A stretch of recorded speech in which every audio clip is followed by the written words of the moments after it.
Hi everyone. Today we are going to look at a tutorial on how to examine agreement between categorical variables and continuous variables. This is a follow-up from our theoretical video. So if you haven't watched the theory of agreement, which has the kappa statistics, the Bland-Altman test, the mean absolute error, please look for that tutorial and first watch the theory. Today we are going to look at the practical part of it, and we are going to do it in R. So first, these are the libraries that you need to do this tutorial or to do these agreements. And I'm going to leave a link for this R Markdown so that you can download it. First of all, we are going to generate sample data for both the categorical data and the continuous data. You can you can substitute this with the data that you have, but for the tutorial, I'm going to create this random generated categories of two raters, rater 1 and rater 2, giving either A, B, or C. So we want to see what is the agreement between these two raters. And for that, we shall use what we call the kappa statistic because this is a categorical variable. So again, we are going to have a second data set. We shall use that one that we shall use for continuous data. So let's generate random 1,000 random observations with method 1 and method 2. So here you might want to have a test that gives similar results with a gold standard or results that are similar when they are run each time. So if you have such a test, you want it to have repeatable repeatable results or results that are continuously similar. So we are going to generate that random data set, and method 1 and method 2, I used this, but it could be like this is the first test, that is method 1, and method 2 is the second test. So you want to see the agreement between these two tests. So for the categorical variable, we are going to first use the kappa statistic. That is the unweighted kappa statistic, just to observe the agreement. And the agreement here is 0.187, and that's near perfect agreement. The p-value is significant, which is statistically significant. So that's it for categorical variable. If you want to do the kappa statistic, that's the Cohen's kappa statistic. So let's move on to continuous variable. Here is what we have a lot to do. So with continuous data, we are going like we've seen here with our data. I want to compare the agreement between test while using method 1 and method 2. Let's say these are the same participants and we want to see their blood test results when using method 1 and method 2. Like, what's the agreement between these two tests? Can these tests be used interchangeably, or do they give the similar results or results that agree?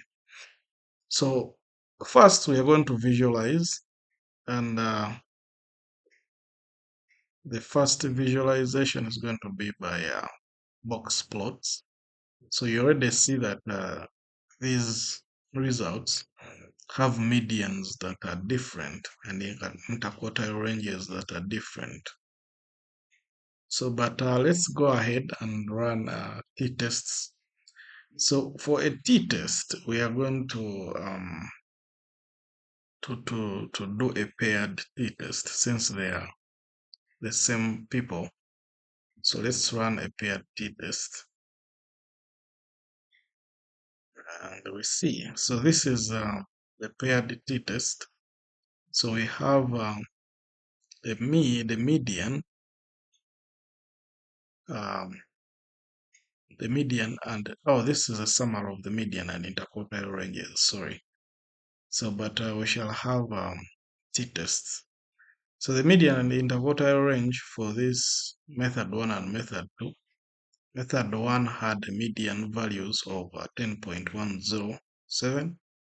The median for method 2 is 10.724. The interquartile ranges, as you can see, they are all different. So let's move on to see how we compute for the mean absolute errors. So again, for this, you might see like this is a long code, but this is just for cosmetic purposes. Otherwise, if you want the mean absolute error, only this line, only this line is enough.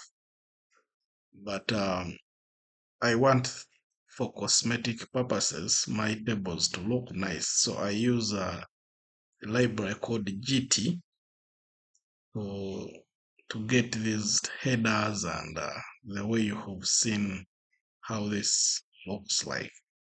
So using GT, we can put some cosmetic to have a nice looking table like this. And our mean absolute error is 0.918. So the interpretation of this mean absolute error, it depends on the units of measurement. So we can see that our mean absolute error is just under 1 unit of measurement. So it can be any test. So you consider maybe it's blood pressure and you're measuring. You want to see the agreement between two blood pressure machines, then this would be millimeters of mercury.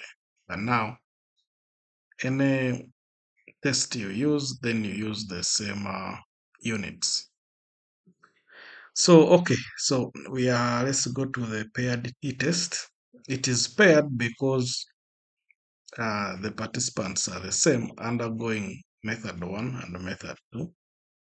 So again, for cosmetic purposes, I use this long code. However, this is enough for the paired t-test. Only this one line of code is enough for paired t-test to get the result. But of course, using GT, putting headers, for it to look nice like this, so I use the GT. So the main difference is 0.563, and the p-value is statistically significant, meaning this value is statistically significant different from 0. So there could be, of course, a bias, that is significant. This is what it means. So we can see that bias by plotting the mean absolute error plots. So the mean absolute error plots, at first we first get the mean absolute errors, then plot these deviations and include these small deviations to look at how much each point deviates from the line of y is equal to x. And that's how they look like. So we can move forward to look at the Bland-Altman test. So from the theoretical video, we saw that Bland-Altman test, we get the mean difference, the mean and the difference, then get the lower limit and the upper limit. That is the lower limit of agreement and the upper limit of agreement, and plot these tests and we see. So already we see, before we even plot, this is the Bland-Altman test summary. So there is a bias of 0.562, and a standard deviation of 1 unit. The lower limit of agreement is between negative 1.04 and the upper limit is up to 0.5. So let's visualize this and we see. Visualizing this, we see this is our bias or the mean difference. The lower, this is the, this should be the upper, yes, the upper limit of agreement. The limit of agreement in the upper side is 2.53, and we see that there are points that are already above the upper limit of agreement. And the lower limit of agreement is negative 1.4, and we already see there are points below the lower limit of agreement, and that explains the bias of 0.56 points. So in order for us to make a conclusion, we can do a Lin's concordance test. So the Lin's concordance test takes care of the bias corrected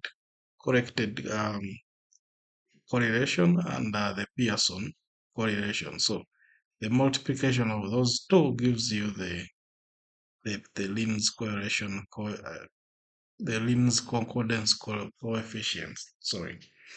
The Lin's concordance coefficients is the standard or the best way to measure agreement between two continuous variables, all two tests that are continuous, that are measured on a continuous scale. So the Lin's concordance test is the best because it takes care of the bias, it adjusts for the bias and the correlation. As we saw in the theoretical video, that high correlation doesn't necessarily mean an agreement.